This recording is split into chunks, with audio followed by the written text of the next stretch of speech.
We've got a lot to cover because last night Respawn changed how the tracker system works, they removed a whole map from the game, and also there's two things you need to know, otherwise your Apex Cup experience will be ruined. But first of all, last night a lot of people were able to complete their Reactive Flatline challenges, and loads of people have them now, so this is what the Reactive Flatline looks like, and I hope it was worth the grind. And because the grind was so hard, a lot of people just said, I would have rather bought it, but I'm impressed at how quick people were able to get this. Although last night, if you logged on to do the challenges, you may have noticed something else. You were rewarded a loading screen when you entered the game.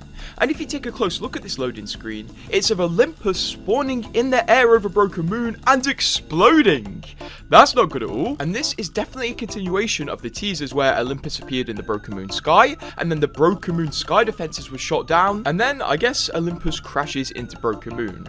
That is not it though, because a few of the Eagle Eye players among you may have noticed that Broken Moon is no longer in map rotation. So whatever just happened over the top of Broken Moon, well, it wasn't very good because we can no longer play the map. So it's really starting to look like the next map update is going to be Broken Moon. Although I'd love to be wrong and get a new map next season. There's always a chance, I guess. Also, if you're not aware, this exact thing happened in Season 18, where at the end of Season 18, a giant storm hit Storm Point, we got a loading screen, and Storm Point was taken off map rotation until it was added back with a map update the next season. So it's all going according to plan, I guess. On top of that, 3 Strikes somehow returned. Yeah, it returned with the Urban Assault Collection event, and it comes with some issues of its own, because for some reason, it no longer tracks your kills. Well, at least not in the way you'd expect, because a lot of people used to use 3 Strikes to grind their kills and get really high kills on their trackers, but Respawn have stopped this, but at the same time, they've given us an alternate way to track our kills. What is this? Well, if you play the Rumble mode right now and do pretty well in it, you'll have a chance to earn these rewards, which are 3 Strikes stat trackers. And the best part is, if you've recently been playing 3 Strikes, you will notice they are tracking your stats. So now 3 Strikes is exclusively on a set of trackers, and you'll probably want to earn these just to keep up with how well you're playing. Also on the rewards menu, which I must remind you, you have to click this button to go to the Apex Cup section,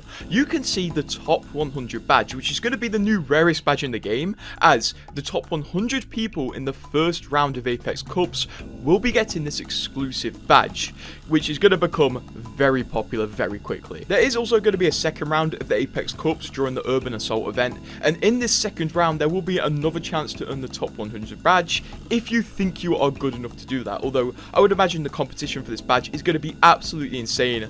I'm just going to try to get those stat trackers because they're going to be really useful to me. The thing is though, if you want these rewards, you've got to place highly on a leaderboard of everybody who's played Rumble.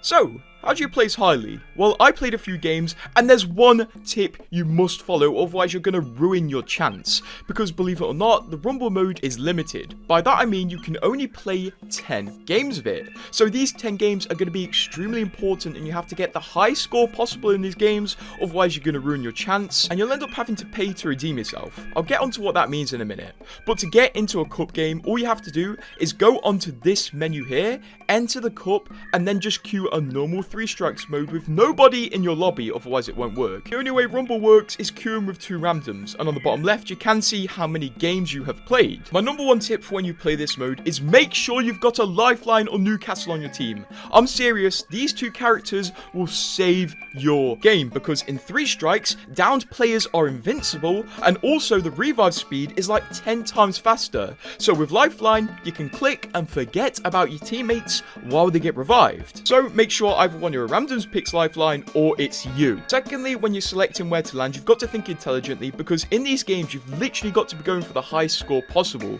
So you don't want to immediately land where everybody's going. Maybe play it a bit intelligent, maybe land somewhere where there's another squad and you're sure you can win the fight and you're not just going to lose a random life. In this mode you can earn points by getting good placement, but also try to get in loads of fights. If we look on the leaderboard right now, a lot of the highest players have most of their points from kills and damage done rather than placement. So do get in a lot of fights, and if you can, farm damage off your enemies, because seriously, look how many points the damage has generated for this player who's on the top of the leaderboards right now. It's quite insane. When you've landed though, this is where the most essential tip comes in, and you need to listen to this because I absolutely ruined my first game because of this. Do not go onto a Valk Ultimate, and I'm completely serious. If you enter a Valk Ultimate during the game, anytime you die after that, you will spawn at the the coordinates 0, 0, 0 on the map, which means the center of the map, which is usually covered in the zone. Look how many times I died to this. I'm serious, this is so ridiculous. If you are cheeky, you could use this to your advantage and deliberately die to teleport to the middle of the map and get a really good spot. But honestly, in the mode where you've got 3 limited lives and limited games, it's not really worth it at all. Stay away from Val cults like the plague. I am completely serious about this. If you got a good game out of this, you should be placed pretty highly on the scoreboards, and you just need to replicate this 10 more games in a row.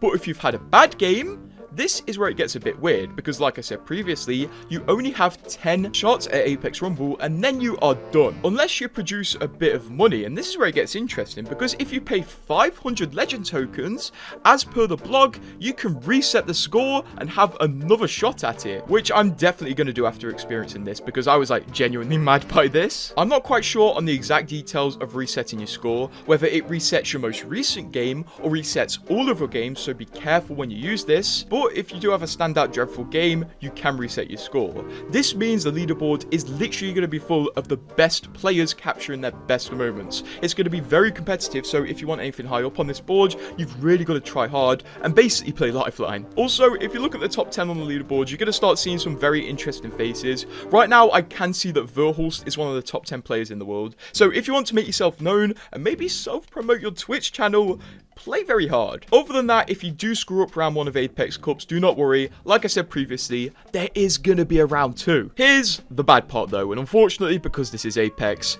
there's always a bad part. You would expect Rumbles to be in their own queue because it's much higher stakes and you want your teammates to be on the same stakes as you, and considering the fact that you're forced to solo queue, you want all of your enemies to be solo queuing as well.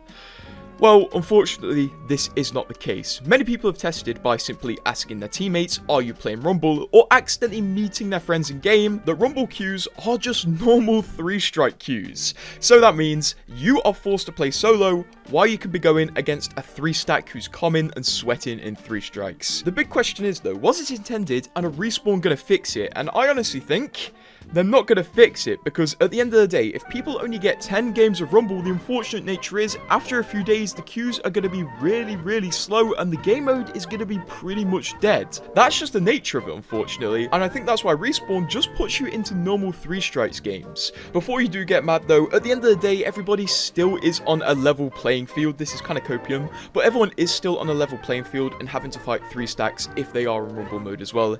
It sucks for everybody, basically. But honestly, I don't think this aspect is getting fixed, and we're just going to have to live with this. Out of all of this though, I'm interested to see how the Broken Moon thing is going to play out, especially because we're most likely going to get a premiere for the new Legend trailer tomorrow, and then we'll have to wait like 2 full days for the premiere to go through. But I'm sufficiently hyped. So what do you think about the cup system and the queuing system in it? And subscribe to keep updated with this mess.